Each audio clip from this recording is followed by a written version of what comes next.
您先讲到就是中观的新义和旧义，就是您讲到了旧义，那么新义是主要指他空吗？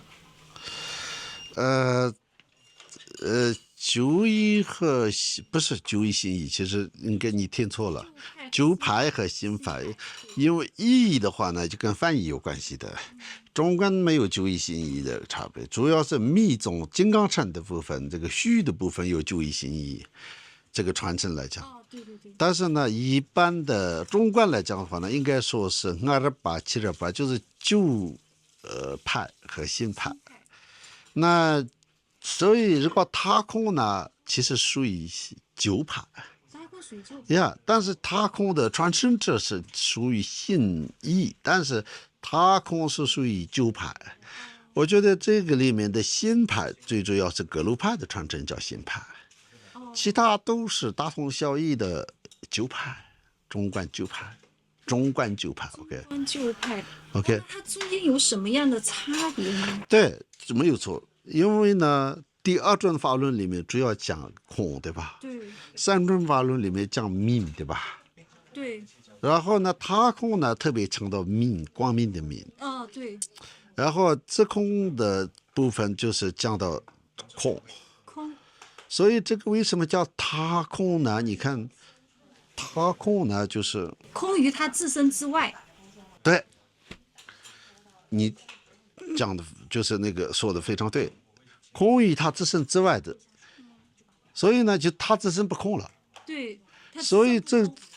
对宗喀巴大师和格鲁派觉得这是非常危险的。哦，一切诸法空嘛，那有一个东西自身不空的话，那就变为常我了，知道吗？常我就是外道的那种常我一样。哦，所以，如果一个初学者真的只有这么的一个认知，觉得他不空，有一个不空的东西，我要抓住它，其实是很不对的。所以，自空特别重要。所以，密蓬仁波切呢，在中观的他的著作里面特别强调自空。虽然他也觉得他空有他空的道理，但是自空反而更重要。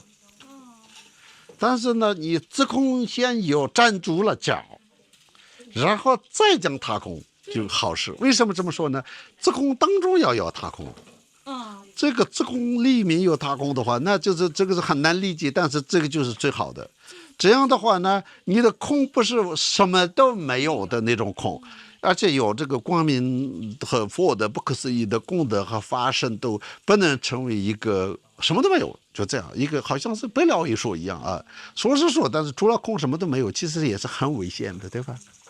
所以这两个之间的这个二种法论里的空和三种法论里的明要结合，结合后呢，就是我们就是要真正的了解到明空不二，那是比较正确的。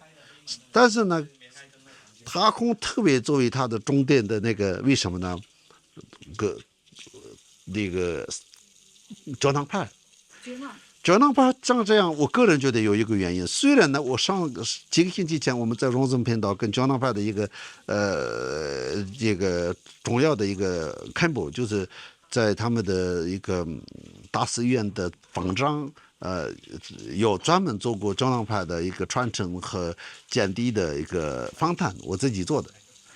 他也说了，但实际上我个人觉得呢，他们讲他空虽然呢有个叫日出尼顿严错。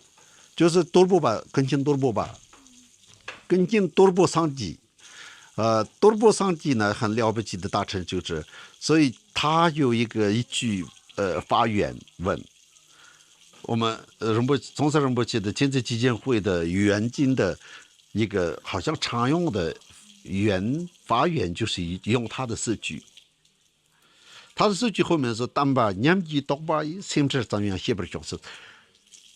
哪怕是一点点的担忧，为了佛法看到佛法衰落，我希望能够拥有一点点那个担忧、担心，有这种法言，这是很有意思的一个法言。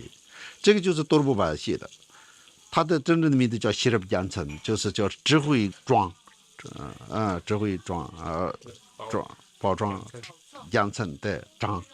发创，所以呢，他就是这样的。所以呢，他写的叫日穷山法辽以海，那个当中就是讲他空。还有当然呢，他作者也在讲是讲，但是讲有一个背景是，我觉得他们的这些见地和十轮金刚离不开的。因为他们的最主要修的是十轮金刚，他们都是十轮金刚的成就者。十轮金刚里面就是讲，就像文殊真实面前讲的那个第四观点，第四观点特别强调光明之心法觉知嘛，光明之心，那就是光明的部分，就有点像它就是要存在，政治存在的发生。所以呢，就是主要从他的角度，就是强调的时候就踏空了，不能空性来否定它了。所以呢，在他的究竟的境界当中是不冲突的。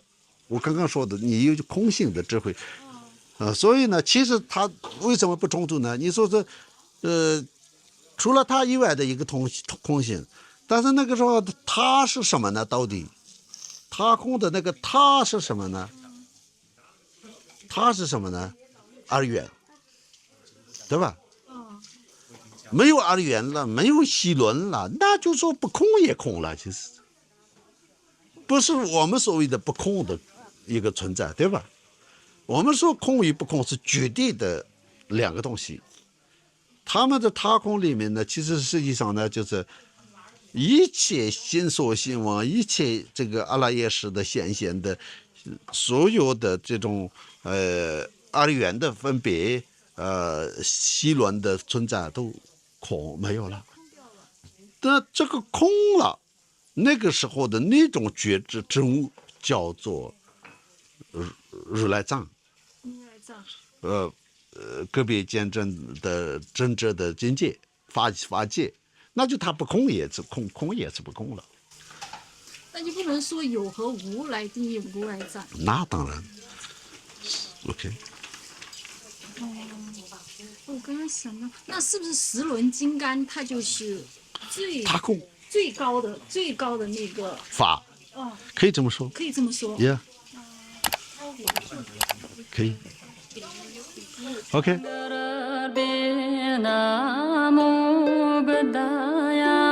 Namo Dharmaya